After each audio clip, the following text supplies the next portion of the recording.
Bodybuilding is not just a sport.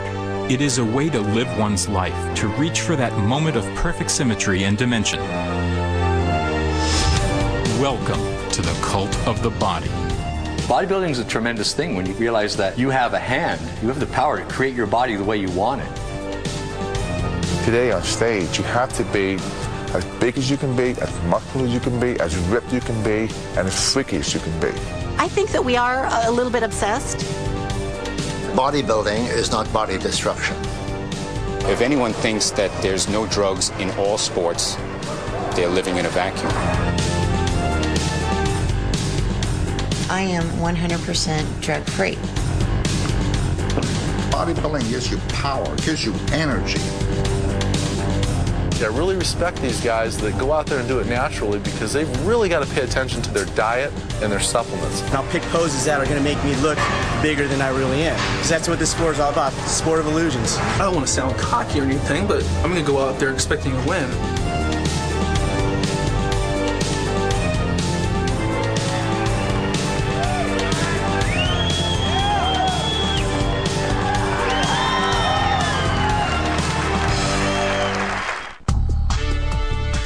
Each year, thousands of people from all over the world gather for the ultimate bodybuilding competition, Mr. and Ms. Olympia. The Olympia Expo hawks fitness products, and celebrity bodybuilders are on hand to inspire hungry fans. Whether you're a fitness buff or a 98-pound weakling, the Olympia delivers muscle, mass, and mania. This is our Super Bowl bodybuilding and fitness right here.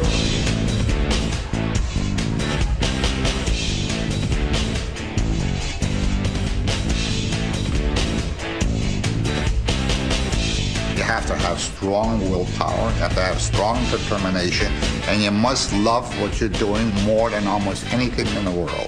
With the pros, it's a whole nother ballgame because you're talking about working with the elite athletes in the world, the best. The guys you see at the Olympia are the top 13 or 14 elite athletes in the sport. And when you qualify for the Olympia, you enter the elite group. You have to feel great, and you have to let everybody see that you know you feel great and that you are great. Backstage at the Olympia, athletes pump blood into their muscles, tan and oil their bodies, all in preparation to show off the quality and size of their physiques. Tanning is really one of the things that they're judged on. You got to understand they have to be really exaggerated tanning. You know, it's not just a normal tan like you and I have. It has to be really, really dark. It makes them glisten, and it really just highlights and defines their physique, so you can just see their definition more.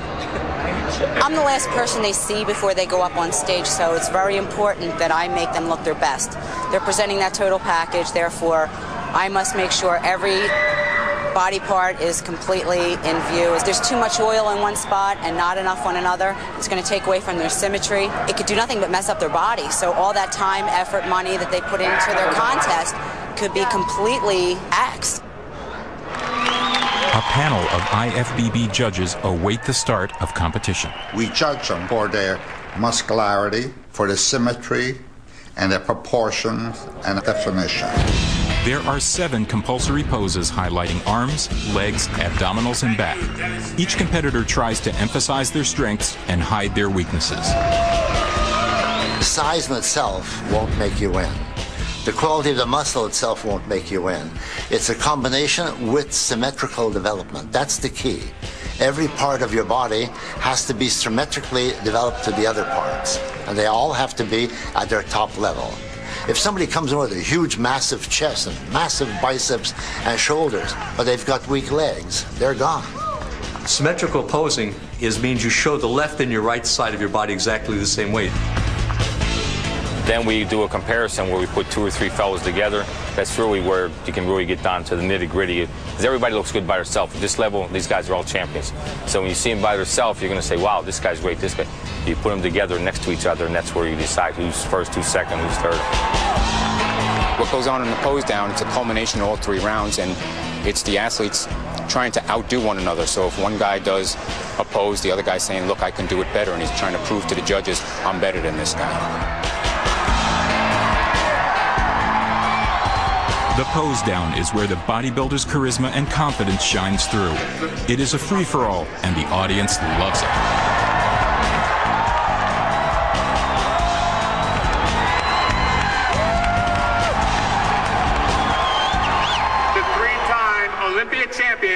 The Olympia purse is $435,000 unevenly split between the men and women. Top prize is $30,000 for the women, split between two weight classes. $110,000 for the men, winner takes all. Prize money aside, to win the Olympia is the brass ring that promises product endorsements, guest posings, and supplement support. It really takes discipline to make it to the top in anything, and especially bodybuilding, because it's not like the training takes all day, but you're involved with your body all day. Bodybuilding is made up of 3 stages. 1 is a competitive sport. 2 is a lifestyle. And 3 is an art. Training begins at the gym. Gold's Gym in Venice Beach, California is considered the mecca of bodybuilding. Whether you are an amateur or a pro, the goal is to become ripped and shredded, to see the physiology and shape of the muscle through the skin. For some people, no matter how hard they train, if they do not have the proper genetics, they will never achieve the desired look. Genetics, you have to have proper skeletal system. They got to have wide shoulders, got to have narrow waist, hips. They got to be in proportion. See, what I'm doing is shoulders or delts. And the reason I wrap the dumbbells with these is because I can't really grip the weight during the course of the exercise because the weight gets pretty heavy on my hands. Bodybuilder Craig Titus has been training for 11 years, 8 of which has been geared towards becoming a professional athlete. Because I'm dieting, I'm just burning interstitial fat out of my muscle, shaping my muscle, and creating a look that I need for stage rather than trying to build, so I lighten the weight to avoid injury. See, that got heavy. That got heavy as hell. The idea is to sculpt your muscles to fit your skeletal frame, to have the least amount of body fat in proportion to actual muscle size. Heavier weight creates more mass. Less weight with increased repetitions creates more definition. This past year was the biggest I've ever gotten. That was 274. I'm 5'9". I still have to put another 15 pounds of muscle on. The amateurs, I mean, they're just so hungry because they want to get to where, like the Ronnie Colemans and the Flex Wheelers and the Chris Cormiers and the Nassers and all these, the guys that they're idolizing in the magazines. Amateur bodybuilder Travis Wojek trains alongside the pros. At age 20, he is just entering the sport on a competitive level as a natural bodybuilder. It's a tough thing coming into the bodybuilding world because everybody tells you what you should be doing. And coming in, especially as an amateur and as a beginner, you have to realize that everybody's an expert. Everybody's an expert on their own body, and you have to find what works good for you. This exercise here is one of the greatest isolation bicep workouts with the elbow against the leg. Keeps it in a position where it's always tensed. So the veins coming out real nicely here. It means they like this exercise. Across town, Stan McQuay starts his day at the gym. Trying to wake up. Like Travis, Stan is a natural bodybuilder. Dying today. After attaining 3 black belts in the martial arts, Stan has been building muscle for 10 years. This year, he turns pro. Bodybuilding is definitely growing in the aspect of different types of people. Come on, wake up.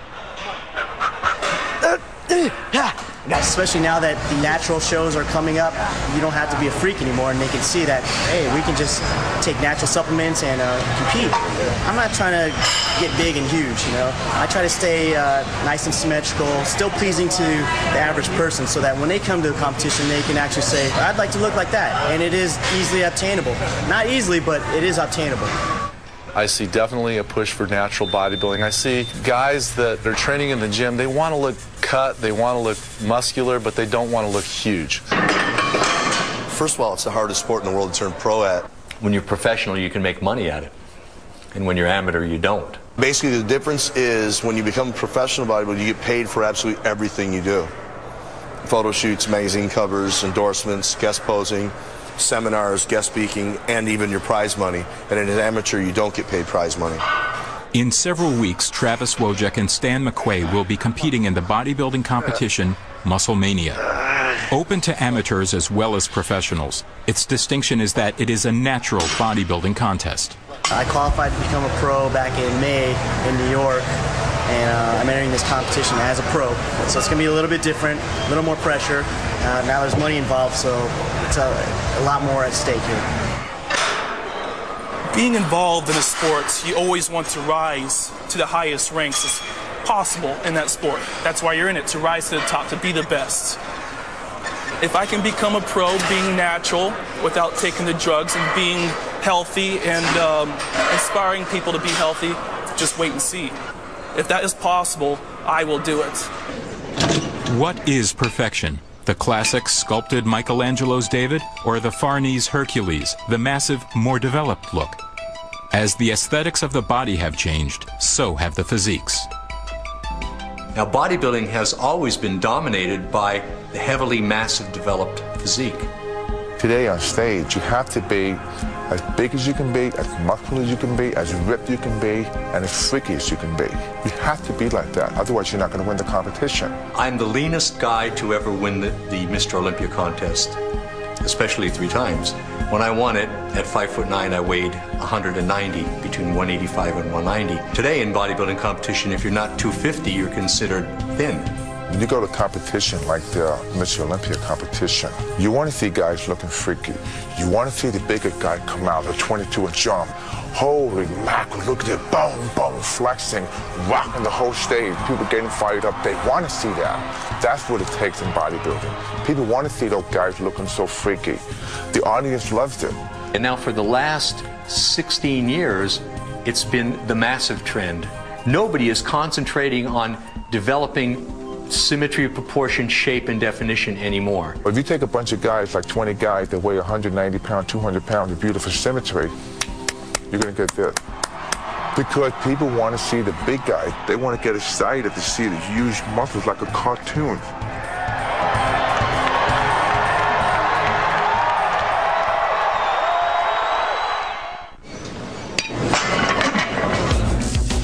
Just as the physiques of the body have changed, so has the science of lifting weights.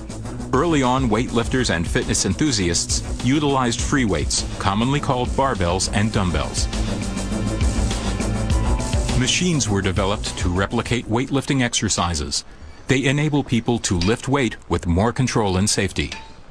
A machine can isolate an individual muscle more completely through a full range of motion. With a free weight, there is room for error because of imperfect form, which can lead to injury. I got a lot of machines because I went through shoulder surgery, which was right after my last Mr. Olympia contest. I couldn't do certain exercises. And so with the machines, I can do them. See, actually, even this lightweight is feeling pretty good. Over time, as technology became more sophisticated, the design of the machines became more muscle-specific.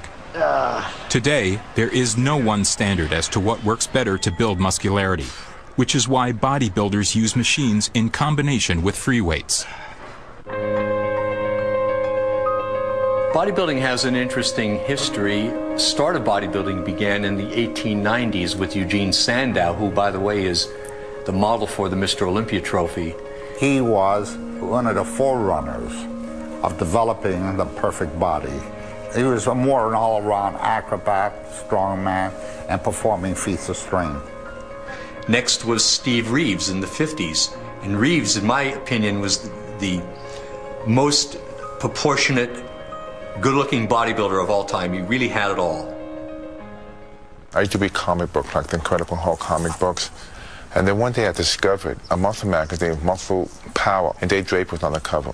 And I realized that bodybuilders did exist. So then I took it home and I learned about, you know, Mr. America, Mr. Universe, and then I got bitten by the iron bug. I started working out when I was 13. The old Charles Atlas thing, I wanted to get muscles. I was skinny, young, I wanted to attract some girls, and I started lifting weights. When I was a kid, I saw the Hercules movie with Steve Reeves. But when I saw that film when I was about 10 years old, I wanted to come home and lift weights. I wanted to look like Steve Reeves. We all need heroes. That's why I'm trying to build heroes, and Arnold, I knew, could be one of them.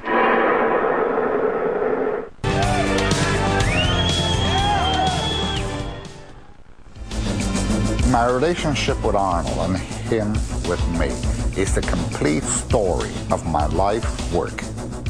I saw pictures of him in Europe. He was strong looking and he was big and bulky. And we were running the Mr. Universe contest in Florida, and I invited him to come. And actually, he came and participated in the event. He took second next to Frank Zane. And when I saw him on stage and met him, I knew that the man had an iron will, iron determination, wanted to learn badly, and I knew he loved the sport. 1968 for the Mr. Universe, when I beat Arnold, I guess that was when I made my mark in bodybuilding. And Arnold, he had just come to America. He was still very young. I think he was only about 21 years old. Couldn't speak much English and was what we call in bodybuilding smooth. He didn't have much definition. I think I was with him for a week after the show.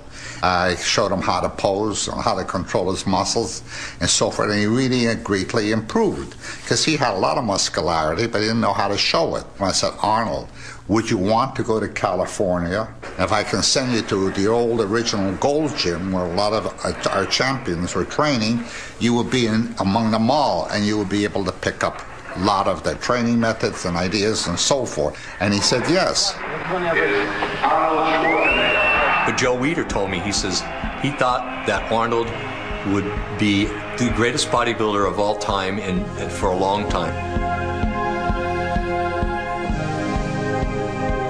He dominated the sport for many years. Arnold did lots for bodybuilding.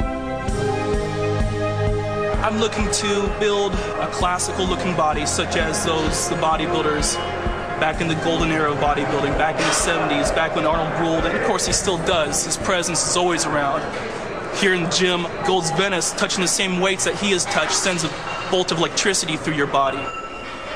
I pay $535 for this 350 square foot room, 2 blocks away from the beach, 10 minutes away from Gold's Gym Venice. I get so happy to eat my food. This is my second meal of the day. Already had my rice. This is my chicken. I wake up in the morning.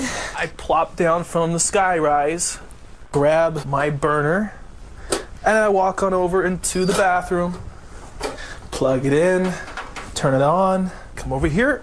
I boil my eggs. I have 7 eggs, 2 whole eggs, and 5 egg whites. 3, 6, and 7.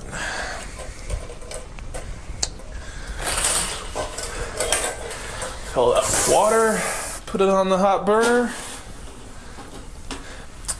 and when I hear it boiling and I'm in the shower, I will reach out and turn it off. Like my fireplace. I actually put these pictures together. If someone did not believe that I was natural, they can look at my development as I progressed. There's all my homies at San Diego State. There's me right there. It's my freshman year. I wanted to be a football player, and I loved wrestling as well. The only thing that stopped me was my knees, my injuries, so the only thing that stopped me was myself. I am absolutely living my dream right now. One day, I'm going to wake up and my dream is going to be a reality. The reason why I got into bodybuilding is it's a long story. It's a little different than most people. When I was growing up in high school, I was hanging around with the wrong type of guys, hanging around a lot of gang members. I wasn't really deeply into claiming territory, but you know, when we went out, if we had to throw down or fight with another crew, you know, we did. I grew up, I was a skinny kid. I was very insecure. You'd never see me walking around with shorts or a tank top on, so I wanted to get in the gym and pump up as much as I could. You know, it took a while before I started seeing some improvements, but once you start seeing the little bulges coming out, you know, it just makes you really excited and you just want to keep at it. A lot of my buddies I was actually hanging out with, they were in here also, so it was kind of like a hangout for us. But as I got more into it, you know, a lot of my friends, they weren't interested, so they started leaving, but I just got hooked on it. I had genetics, you know, for bodybuilding, so I kind of steered away from the gangbanging and got more involved in the sport. This guy's got a great physique right here. Definitely. He's got a lot going for him. Just keep working out. Every year I do a little guest appearance at a high school in East LA. They have a little bodybuilding club, and what I'll do is I'll come and I'll do a guest appearance and I'll do a little spiel about what I did and what I went through. All right, let's do this. Have fun, man.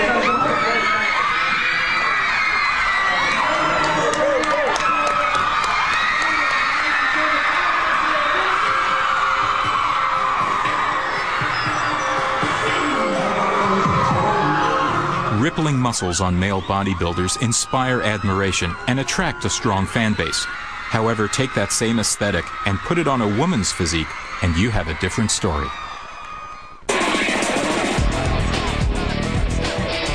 The world of women's bodybuilding has always been controversial.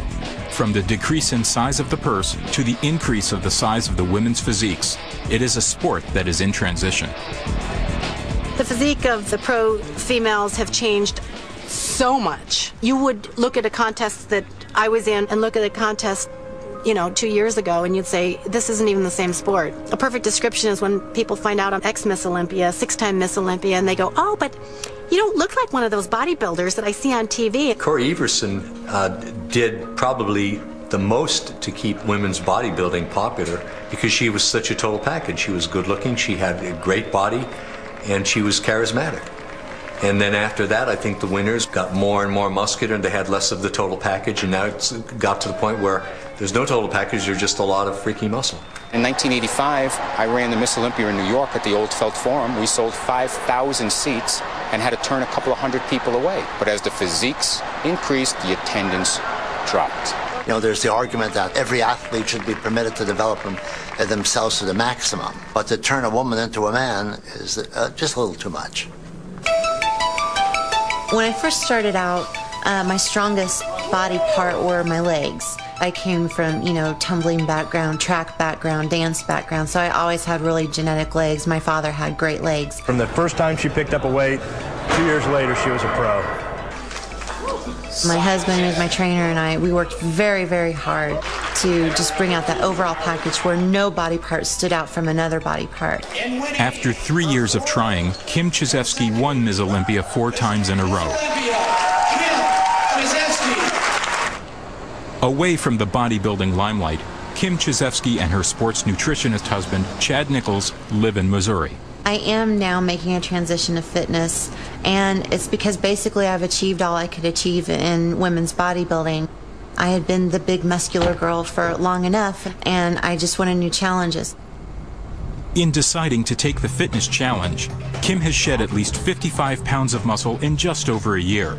To tear down that much tissue, Kim had to cut down on her protein intake, the most important muscle building block.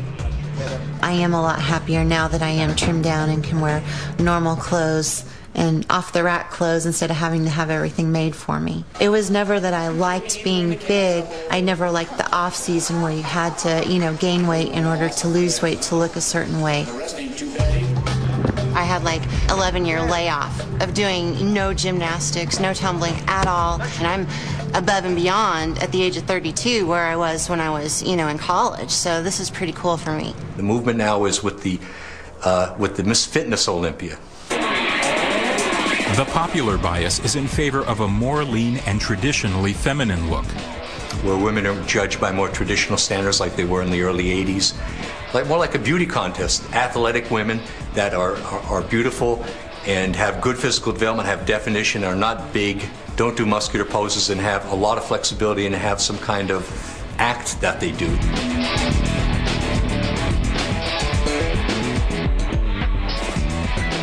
The prize money is up in the Miss Fitness Olympia compared to the Miss Olympia. That is what's marketable, and it seems to be what draws people in and what they want.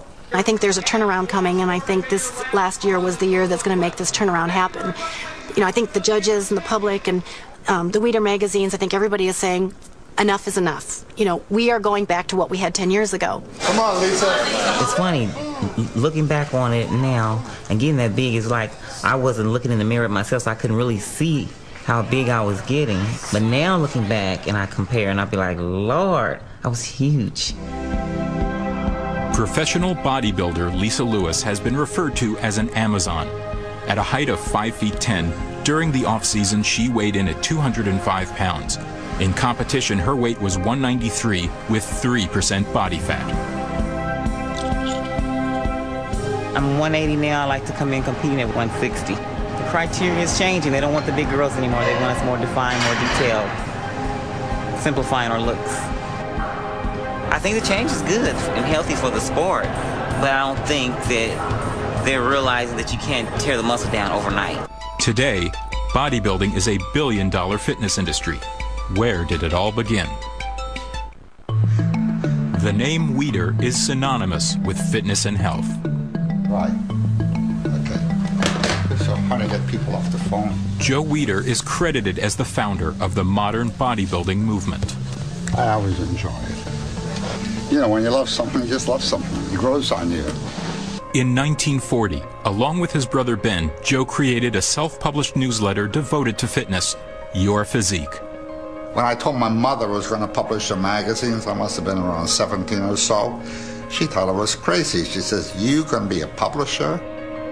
But eventually, we got it all together. It was mimeographed in our own home and put together and brought to the newsstands to be sold. And I got renewals. Buddies subscribed, and I began to build up a little mail order list. And then we started to manufacture barbells and chest expanders and benches. So when I began to sell the barbells, I was making profit. So I took the profit from my magazines and the barbells, pooled it together, and published better and better magazines. Today it's called Muscle and Fitness. From humble beginnings in Montreal, Canada, their grassroots enterprise has mushroomed into a multi-million-dollar empire that provides fitness-related products to over 60 countries throughout the world. This is a billion-dollar industry. Most people don't really understand that. Today, the nutrition and supplement industry is thriving. Inspired by bodybuilders, the fitness craze has taken the public by storm. From protein powders to fat burners, vitamins and amino acids, the science of nutrition has become as important as the workout itself. When you get involved in bodybuilding, you want to compete, you learn so much about your body, about every muscle, food, calories, everything. Although it takes years to train, it is the last 4 months before competition that are the most extreme in terms of nutrition and sacrifice. This is when the dieting begins. Nowadays, people are smarter too with competing, where you don't starve yourself of everything. You have little bits of things that to maintain not having to go over the edge and binge. It's an incredible amount of work, and they have to get obsessed with themselves in order to do that. They are the masterpiece, so they have to be obsessed with themselves.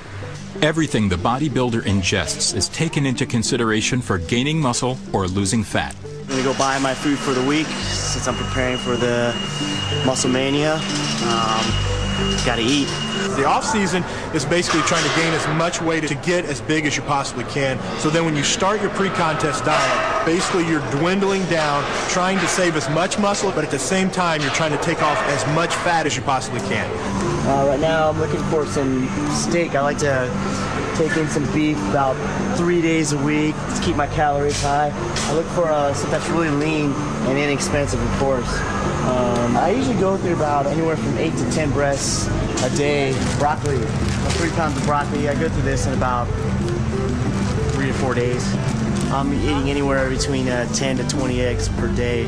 That's egg whites without the yolk. These guys pack on incredible amounts of muscle, and a lot of that is attributed to high-protein diet. Bodybuilders can eat in excess of 400 to 500 grams of protein daily. That is 6 times the normal intake. On top of that, to burn fat, they increase their metabolism by eating 6 to 8 meals a day. When you train, you're breaking down the muscle, and your body will strip amino acids from the muscle. So you've got to take a certain amount of protein to kind of counterbalance that. The hope is that you're taking enough protein in as you break down the muscle, that now the muscle is going to rebuild itself bigger. And so everybody that's coming in here day after day after day is breaking down muscle, trying to rebuild it so it's bigger and bigger. When I walk on stage, I will be polished and professional, and my physique will be absolutely complete because of my conditioning. I make sure that I'm absolutely as low in body fat as I can be before I walk on stage. Anybody can come in and train and lift weights and put on a lot of muscle. But when it comes to bodybuilding and showing what you've done that whole year, if you didn't get your diet down or your nutrition isn't perfect, whatever you've done will never show on stage because of the diet. It isn't right on the money. The diet is very expensive. Eating chicken and beef every day, it adds up. And if you don't have sponsors, it's very hard. Food alone is probably in the area of $600 to $800 a month. On top of that, all of your supplements, protein powders, your meal replacements, it's going to run you probably somewhere around $300 to $400 a month on top of all of your grocery bills. So it's not a cheap sport for sure. Supplements are very important to bodybuilding. Whether you're a professional bodybuilder or an amateur just starting out, A lot of the proteins and the nutritional products that are sold in bodybuilding stores, I mean, they're there for a reason, because they can actually supplement your diet cheaper and more effectively a lot of times than a meal can. When you work out day after day, there are 3 basic supplements that are the foundation of building muscle: protein, glutamine, and creatine. For instance, many of the protein powders contain 20 or 30 grams of protein per serving. Well, your typical chicken breast has between 20 and 25 grams of protein. An egg white only has 3 grams of protein. You have to eat 10 egg whites to get 30 grams of protein. Glutamine acts as a great muscle cell volumizer, and once again, I would definitely recommend it for people wanting to gain or lose. It also acts as a cell detoxifier. Creatine is a tried and proven nutrient that definitely enhances size at the cellular level, meaning it actually pulls fluid into the muscle cell, which is very similar to a steroid, but this is very natural and very safe. Just as important as nutrition and supplements, water plays a huge part in how a bodybuilder can manipulate his training to achieve that ripped and cut look. So your muscle's 70% water, and people forget this while they're training. So we're constantly drinking water. At least I am, anyway. Pre-contest, I usually try to get in about 1.5 gallons to 2 gallons a day of just water. More water in means more water out. It's the best natural diuretic there is. Water is a huge part. You can be very, very lean, between 3 and 5% body fat, but if you've got a little tiny bit of fluid in the subcutaneous layer of your skin, all of a sudden it has like a blur to the muscle. The less water you have in your system and the less fat you have on your body, you'll show more muscular definition. And there's another part to it too. It's called vascularity, where the blood vessel network in parts of the body stands out as well. The goal for most bodybuilders is, like you see, like in the gyms, the anatomy chart, wanting to achieve that paper-thin look so you can see every individual striation of muscle. Basically, striations are when you flex, you can see all the muscle fibers. I would say the last 24, 48 hours up until the show isn't the most healthy part of it, but it's a very short period of time. You go to extremes in preparing for competition, like water depletion and extreme low carbohydrate diets and getting very dehydrated. You're going to feel bad. A lot of guys will go 18 to 20 hours with no water whatsoever. What usually ends up happening is they're just drinking so much water, and then when they stop it, they just stop it. If you think you're in the worst shape of your life on stage, what's everybody else going to think? You have to feel good. You have to feel good about yourself, and you have to feel energy. The physical sacrifices that athletes choose to endure can eventually cause permanent damage to their internal organs. Why take the risk? But some bodybuilders take it too far. Because everyone wants to win. Everybody's looking for that little edge. And it's very difficult because if you're slightly off on the day of the competition, you're talking about a whole year's training down the toilet. They can make a difference from 4th place to 1st place. They would resort to anything, not bodybuilders, everybody, to get to be the best they could be. Anything to be the best? To win? The use of steroids in all sports is the dirty little secret that is not so secret anymore. What we do for a living is show off our muscle. And it's obvious what we're doing to get that way.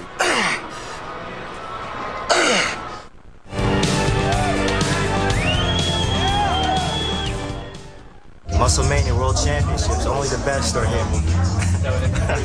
Natural bodybuilding enthusiasts have gathered in Anaheim, California for the 10th annual Muscle-Mania Natural Bodybuilding Championships. It is the largest drug-tested competition in the world. The pro division is very tough. Everyone in here is top quality. It's a huge competition. There's over 200 competitors. It's the most I've ever been in. You know, the sport is definitely growing. As far as natural bodybuilding, it's growing big time. Natural bodybuilding is actually, I don't want to say harder because I'll get a lot of pro bodybuilders upset with me, but it's not easy. I really respect these guys that go out there and do it naturally because they've really got to pay attention to their diet and their supplements. Here with the Muscle-Mania, we have an unbelievable caliber of contestants. I'm just here to have fun. My goal is to be an inspirational bodybuilder. Show others you don't need drugs to be a great bodybuilder. It's just motivating people. Steroid use and bodybuilding, they're always going to go hand in hand. Basically, the breakdown is there's the non-tested shows and there's the tested shows. Non-tested shows, they supposedly do random testing on competitors. The IFBB does random steroid testing throughout the year, so at any point in time, you know, an athlete's name can be drawn, and you've got to report. You've got literally a day to report to a doctor and take a drug test. Hey, yeah, just give them your name and weight line. All right, got a cup waiting for me. A name on it. Cool. And in the drug tested shows, they don't have random. It's the top 5 guys get tested automatically. So if you fail, you're out. No questions asked. Where's number 149? Is he in there right now? That's me. Is that you? I'm going next. Okay. So where does? And 151's in there. For the Musclemania, I am in charge of drug testing. What happens is every competitor that goes on stage for the finals, they're asked to urinate in a cup, and the cup is labeled. We have nurse practitioners on hand to make sure that everything, the person that goes in is the person coming out. They seal them, and they get sent off to a laboratory in San Diego. I think it's great. Yeah. I think it's good. It's fair. Keeps everybody honest. Yeah. But there's some clever people who know how to beat these things. But it's better than not doing anything at all, so I think it's good. If somebody wants to compete naturally, I don't think we have a problem with that. No, not at all. The same way, but we don't, you know, if they're going to, you know, we don't put them down for being natural. I don't want to be put down for not being natural. But they do. But they do. They do. But they do, yeah. To me, I'd rather just stay natural in the long run. You know, if you live to be 50, so I won't have to worry about having problems due to steroids. Anabolic steroids, human growth hormones, insulin. Whether organic or synthetic, steroids are based on increasing the levels of the male hormone testosterone to expand muscle density and strip down body fat beyond what normal levels of testosterone will do. If you take small amounts and you're medically supervised, I think that you basically can get stronger and healthier. I mean, steroids were developed to help people after surgery gain muscle mass back. And then they figure, well, if a little is good, then a lot more is a lot better. Not true. That's when it gets dangerous, is when you take high amounts for long periods of time. We are not drug-free, but neither is any sport. If anyone thinks that there's no drugs in all sports, they're living in a vacuum. Everybody's doing it. That makes playing field level. Yeah, absolutely. It is a level playing field. And how are you gonna guarantee that nobody does it? You know, we do drug tests. We drug test for substances that we can detect. You know, and you can't detect everything. There's so many things you cannot detect that they don't even have tests for. Any steroid or diuretic is not acceptable, and if for some reason that comes up, when the urinalysis is done, the finalist does get boosted out of their position. Thank you. Everybody is using it. It's unfortunate, lady, and I'm the most unhappiest person. I wanted people to live a good, healthy life. You know, I don't know why guys are willing to take that type of risk. I mean, whenever there's money involved, people do crazy things. And when you're talking about the Olympia, that's a lot of money riding, and there's a lot of contracts riding, and a lot of people take this sport to heart, you know, and they're very serious about this. Very serious. It's their business. And so this is where the sport has gotten as far as drugs, at the expense of just getting more and more size, more and more hardness. It's the same reason why I'm coming into the sport and staying natural. I've seen 200 bodybuilders come in today, and every single one that went on stage was drug tested. Thank you. There are natural bodybuilders. They are tested. There are organizations now just for natural competitors. So I have full faith that these competitors are natural. Let's pose, man. All right. Now, we're only teenagers, okay? Teenagers. I'm 19. We're both 19. Now, by the time we hit 25, we'll be looking like these other big guys. But better. Let's do chest. We're ahead of time, okay? Musclemania is open to men and women, amateurs and pros. The class divisions start with teenage boys and go all the way up through the Masters division for men over 40. There are over 200 competitors.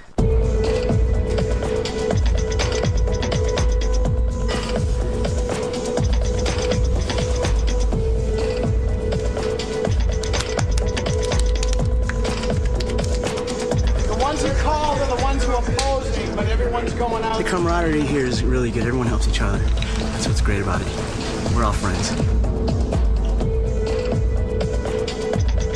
I don't want to sound cocky or anything, but, you know, at the same time, you got to be confident as well. So, I mean, I'm going to go out there expecting a win. This weekend, Stan and Travis are competing in their respective classes, professional and amateur junior division. As a pro, Stan has the possibility of walking away with $10,000 in cash and prizes, while Travis, as an amateur, has the glory of the title, which gets him one step closer to turning professional.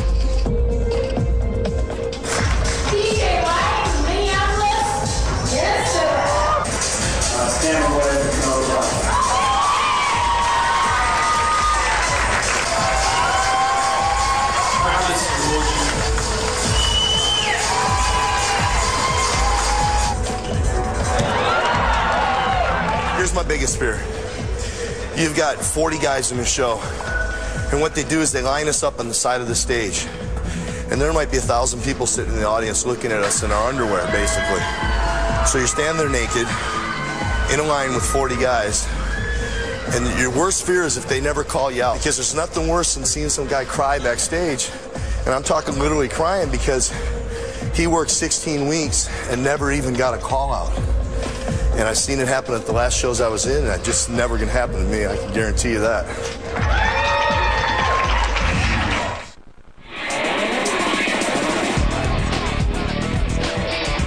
At Musclemania, 200 competitors are narrowed down to the top 5 in all 14 divisions. The natural bodybuilders go through 4 rounds of competition: initial class lineup, compulsory poses, symmetry, and finally, the pose down. Last week, everyone and their grandma was trying to give me advice. Oh, Travis, do this, don't do that, don't do this. Travis Wojcik poses down with the amateur junior heavyweight division, young men ages 19 to 22. I've won plenty of times in my life. I know what it's like. This is the first sport that I've got into that's a subjective sport. Every competition I come into, I know I can progress more. Because of my age, my muscles are just going to get more and more mature. My skin's get thinner and thinner and thinner. And so I'm looking forward to the future. Travis easily takes the first place win in the junior heavyweight division. The finalists for professional are number 2, Mike D'Angelo. The professionals at Musclemania are part of an elite class of natural bodybuilders and are invited to compete. Number 7, Stan McQuay.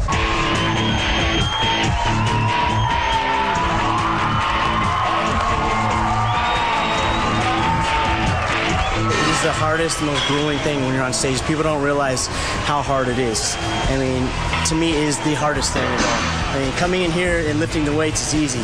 Doing the dieting is fairly hard. But when it comes time to get on stage and flex and blow all the air out for a good 15 minutes, oh, that's a workout.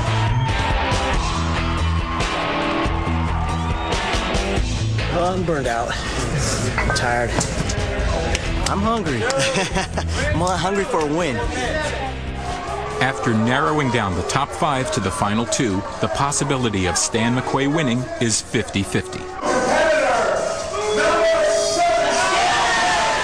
My goal is to make top 5. I took second, so yeah, it's a big, to me, it's a win.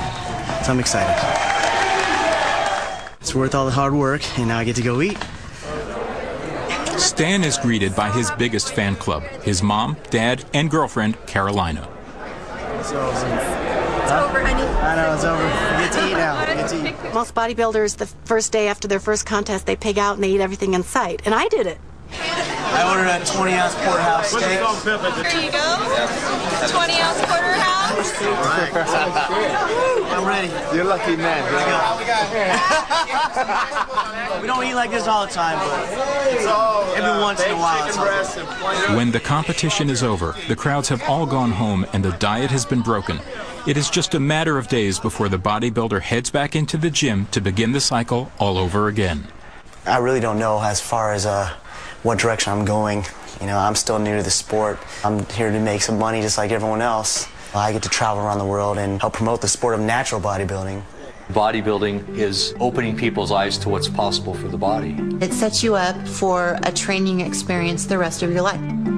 It is a world-accepted, a world-recognized sport activity. Bodybuilding has completely changed American culture. More gyms are open, more people are training, men, women. My dream was to come to California and be a world champion bodybuilder. That's what I wanted more than anything. That's where I'm sitting right now. Bodybuilding is about the process and the technique to take your body and mold it into perfection. Regardless of whether you consider bodybuilding a sport, a lifestyle, or an art form, the bottom line is that to be a bodybuilder, you must have discipline, focus, and an utter belief in yourself.